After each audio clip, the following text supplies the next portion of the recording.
കഴിഞ്ഞ ദിവസം രാവിലെ തന്റെ തൊഴിലാളികളെ ഉപയോഗിച്ച് വാഹനത്തിൽ ലോഡ് കയറ്റുന്നതിനിടെയാണ് CITU പ്രവർത്തകർ കയ്യേറ്റം ചെയ്തതെന്ന് പരാതിക്കാരൻ പറയുന്നു. ഇന്ന് രാവിലെ കട തുറന്നപ്പോൾ രാവിലെ ഒരു വണ്ടി വന്നു, ഒരു ചെറിയ ആപ്പ വന്നു. അപ്പോൾ എനിക്ക് 2-3 കമ്പി എനിക്ക് കയറ്റി വെക്കാണ്ടായിരുന്നു. ഒരു 10-15 കിലോ അത്രയും ഉണ്ടാവുള്ളത്.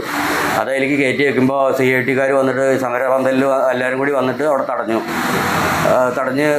ഇപ്പോൾ ഞാൻ എൻ്റെ സ്റ്റാഫും കൂടി അവിടെ ചെന്നപ്പോൾ എൻ്റെ സ്ത്രീകളായ സ്റ്റാഫ് ഉണ്ടായിരുന്നു എൻ്റെ കൂടെ.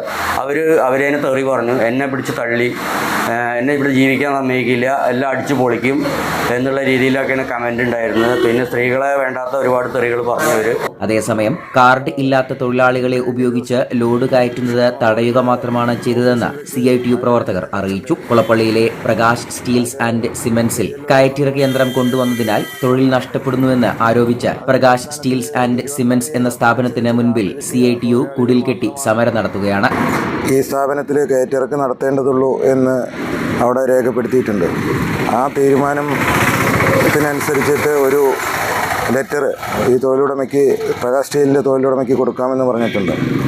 അത് നടപ്പിലാക്കാതെ ഇവിടെ മറ്റുള്ള തൊഴിലാളികൾ കയറ്റിയിറക്കുകയും ചെയ്യുന്ന ഒരു സാഹചര്യത്തിൽ അവരോട് പോയി ഞങ്ങൾ ആ വഴിയിൽ നിന്നിട്ട് പറയുക മാത്രമാണ് ചെയ്തിട്ടുള്ളത്. കയറ്റിയിറക്ക് 26 ചട്ടമനുസരിച്ച് തൊഴിലാളി മാത്രമാണ് ചെയ്യാൻ പാടുള്ളൂ. പിന്നെ ക്ഷേമ ബോർഡിൻ്റെ തീരുമാനമുണ്ട്, അത് നടപ്പിലാക്കണം എന്ന് പറയുക മാത്രമാണ് ചെയ്തത്.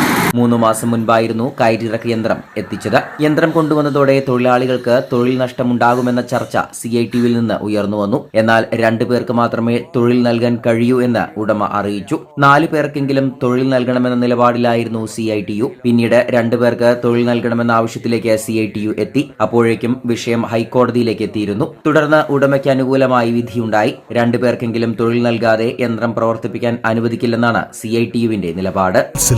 Hospital road Perinthalmanna.